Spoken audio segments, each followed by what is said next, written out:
దేవభక్తులు చక్రవర్తి పాలడుగు శివజ్యోతి ఏ పార్టీలో అడుగు పెడితే ఆ పార్టీ సర్వనాశనం. ఐరన్ లెగ్ అంటూ విమర్శ. మెరుపుతీగలాగా పార్టీలో మెరుస్తున్న శివజ్యోతి, నీ బాధితులు చాలా మంది ఉన్నారు, న్యాయం చెయ్యి. వైసీపీ ప్రభుత్వం రాక్షస పాలన చూడలేక ప్రజలు 11 సీట్లకే పరిమితం చేశారు. ఇప్పటికైనా ప్రజలకు మంచి చేసే విధంగా ముందుకెళ్లాలి. రౌడీలతో నిండిపోయిన పార్టీ వైసీపీ పార్టీ. ఇప్పటికే వైసీపీ పార్టీని అధంపాతాలోనికి తొక్కిన కూటమి ప్రభుత్వం ఇంకెన్నడూ వైసీపీ పార్టీ గెలవదు అంటూ విమర్శలు చేశారు.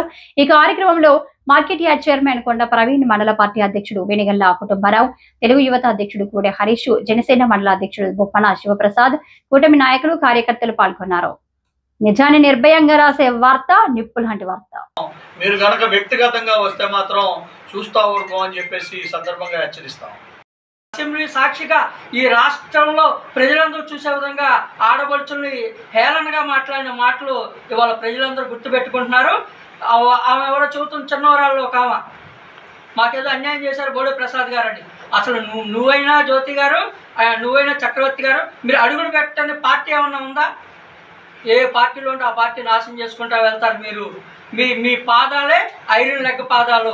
అందువల్ల మీ మాటలు ప్రజలు నమ్మరు, విశ్వసించరు.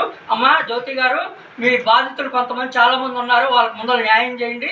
ఇట్లాంటి ప్రెస్ మీట్లలోకి మీరు ఏదో మెరుపుతేగలాగా కనపడదామంటే కుదరదు. ఆ మెరుపుతేగ ఏదో మీ బాధితులు కనపడండి అని సందర్భంగా ఆ జ్యోతి గారికి తెలియజేస్తూ, జై కూటమి, జై గారిని పట్టుకుని, గౌరవ ఎమ్మెల్యే గారిని పట్టుకుని, 60,000 మెజార్టీతో గెలిచిన ఎమ్మెల్యే గారిని పట్టుకుని నువ్వు బోడే ప్రసాద్ అని పేరు పెట్టి సంబోధిస్తున్నావు. ఒళ్ళు ఎలా ఉందమ్మా? ఒళ్ళు దగ్గర పెట్టుకుని మాట్లాడు. ఇదే నీకు లాస్ట్ అండ్ ఫైనల్ వార్నింగ్ అమ్మా. నీకు నిజంగా కుటుంబయ్య గారి మీద ఆధిపత్య పోరు నెగ్గాలని ఉంటే నీకు ఓపెన్ సవాల్.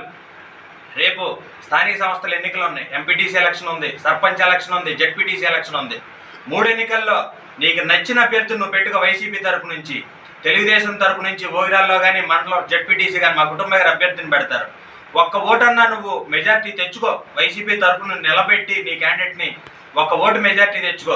మా నాయకులందరం రేపు స్థానిక సంస్థల ఎన్నికల్లో నీకు ఒక్క ఓటు మెజార్టీ వస్తే కనుక మేము ఇప్పుడు కానీ నీ ముందు తలదించుకుని తిరుగుతామమ్మా. నీకు చెప్తున్నాం, ఇదే లాస్ట్ అండ్ ఫైనల్ వార్నింగ్. ఇంకొకసారి కనుక కుటుంబయ్య గారి మీద కానీ, మా మండల పార్టీ అధ్యక్షుడు గౌరవ కుటుంబయ్య గారి మీద కానీ, మా శాసనసభ్యులు బోడే ప్రసాద్ గారి మీద కానీ పిచ్చి మాటలు మాట్లాడితే ఈసారి మాత్రం ఎవరు ఉపేక్షించేది లేదని చెప్తూ సెలవు తీసుకుంటున్నాను. నువ్వు నీ అనుచరవర్గమైనటువంటి కొంతమంది కొద్దిగాలతో పిచ్చి పిచ్చి పోస్టులు పెట్టించిన మాట వాస్తవా కాదా? అది ఎంత జుగుప్సాకరమైన పోస్టులు పెట్టొచ్చావు నువ్వు? అది ఎంతవరకు సబు? అది మహిళలను వేధించడం, అరాచకాలు చేయటం, అరాచక మోహలు నీ దగ్గర ఉండాలి. దొంగలు దుర్మార్గులు అందరూ తప్పుడు పోస్టులు పెట్టించావు. అది మీ పార్టీ సంస్కృతి.